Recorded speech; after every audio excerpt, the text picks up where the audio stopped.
Hello world, this is RandomFIX and today we'll be doing a front brake job on this Honda Insight, and this applies to all Honda Insights from 2010 to 2014 as well as a lot of other Honda products. So follow along and let me show you how to get this done. You want to begin off with jacking up the vehicle. I'll have a link to any of the tools or anything else that I use in the video in the description box below.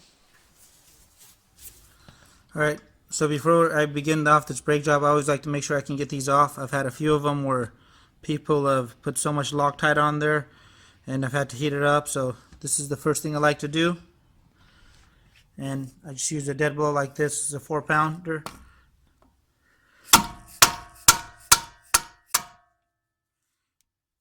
That's off.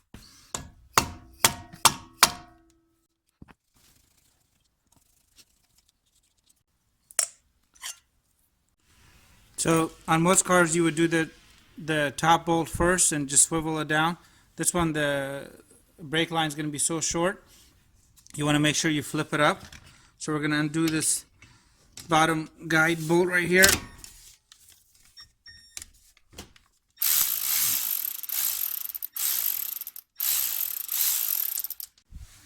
Alright, with my guide bolt removed, now I'm going to go ahead and swivel this up. In case yours is stuck, you can grab yourself a little small pry bar like this and kind of just slowly work it in here. Make sure you don't get the hardware, and you will just pry back like that. Mine came out pretty easily. Now I'm going to go ahead and look at all my components that I'm taking out.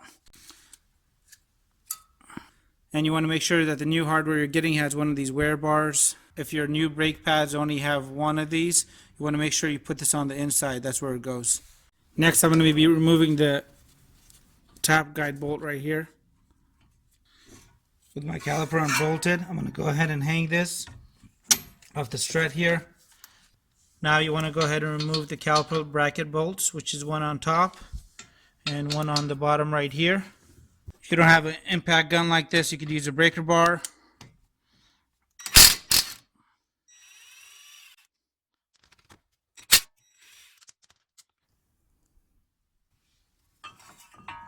That just slides off. Now you get your rotor off. Now you want to inspect the front of your hub right here, the mating surface, to see if there's any excessive rust. What I like to do before I install this, I'm going to put a little anti-seize so that way this never gets rust frozen and it just keeps it from occurring and getting worse. I might clean it off a little bit with a wire brush. And you want to make sure you don't get any anti-seize on the actual wheel thread here, as well as the little tiny screw that holds the rotor in place. Now I'm going to go ahead and remove my guide pins so I can clean this bracket outside. And you could also remove the little boots too. Just be very gentle, you may tear them. You want to pry this little corner right here. Alright, so the boot is out.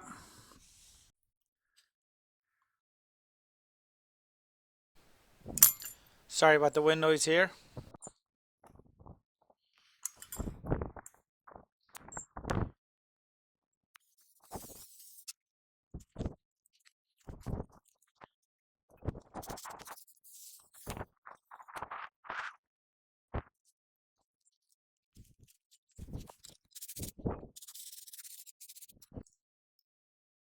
What I like to do is grab the guide bolt, stick it back in there to grab the last little bit of crud that's left in there.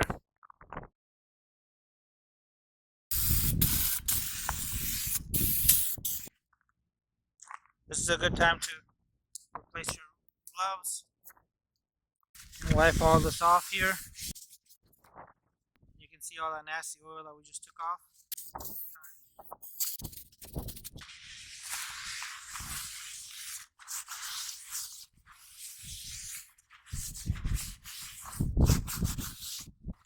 Flip this over.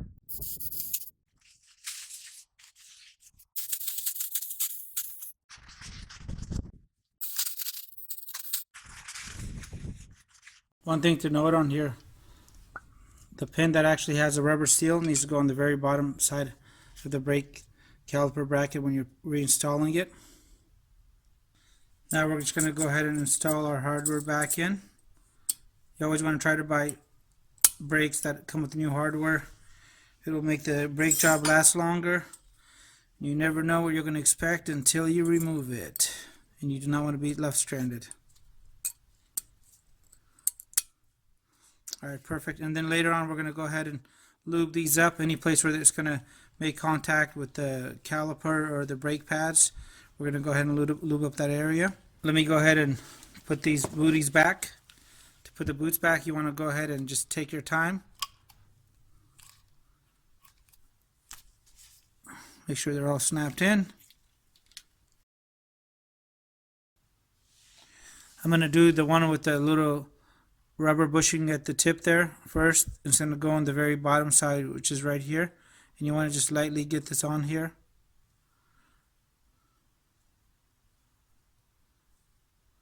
Spread it all the way around.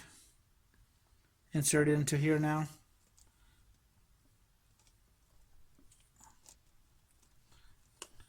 Keep turning it and push down on it, and the seal should automatically just form, and it snaps in just like that. And right when you get to the tip right there, you want to go ahead and just push in. There it goes. With my caliper hanging safely, I'm going to go ahead and clean this up. And you don't want to try to stay away from that rubber boot seal right there, so I don't actually spray in there.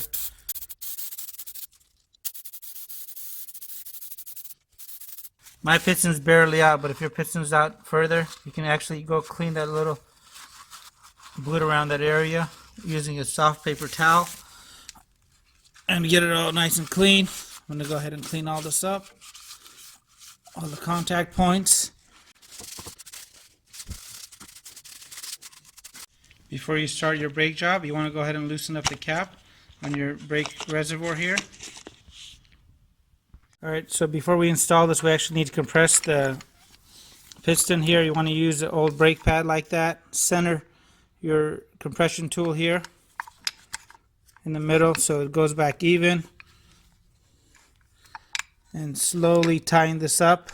You do want to make sure that that cap that I showed you earlier is off. Take your time.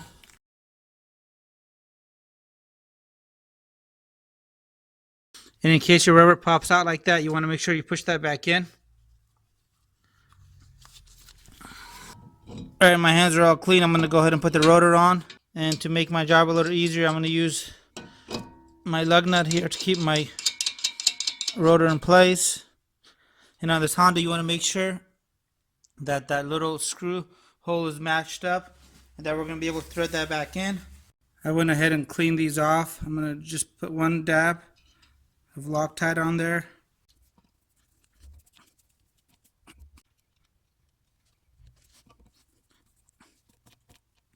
Before I put my caliper bracket back in, I'm going to go ahead and lube up these friction points right here. And this might be a great time for you to clean. If you've gotten accidentally contaminated, I've been really good. And I'm going to attach my caliper bracket here. Top bolt goes in, as well as the bottom one. Now I got myself a torque wrench here. I'm going to torque these.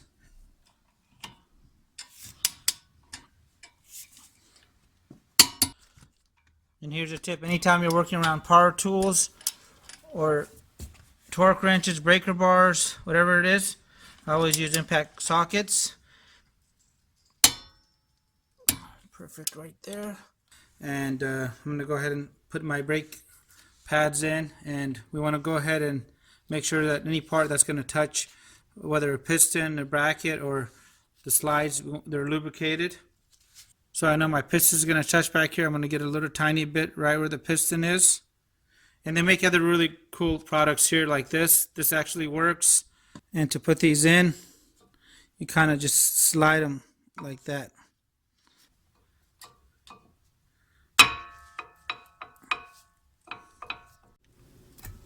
Now I'm ready to put my caliper back in place.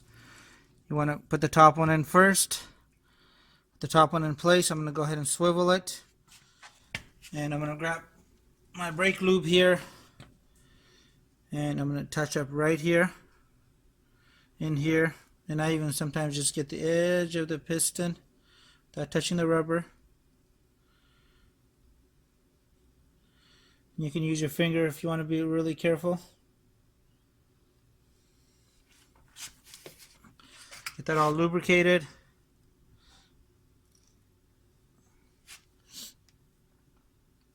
Slide that in place. Push down this pin right here to get that in.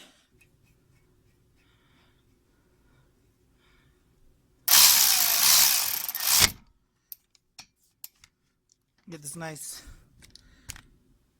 Get the top bolt nice and snug.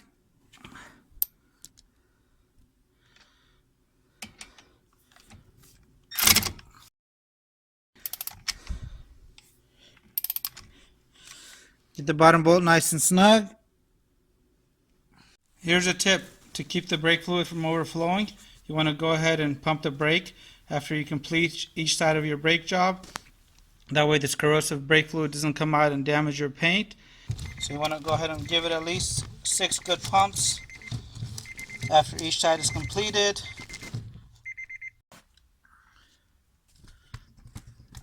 Now you're halfway there. All you got to do is go do the other side. And here's another tip before you install your wheel on your brand new brake job.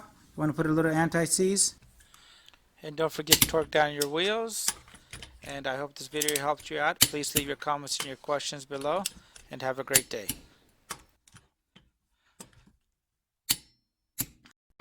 Let me know if you guys have any comments.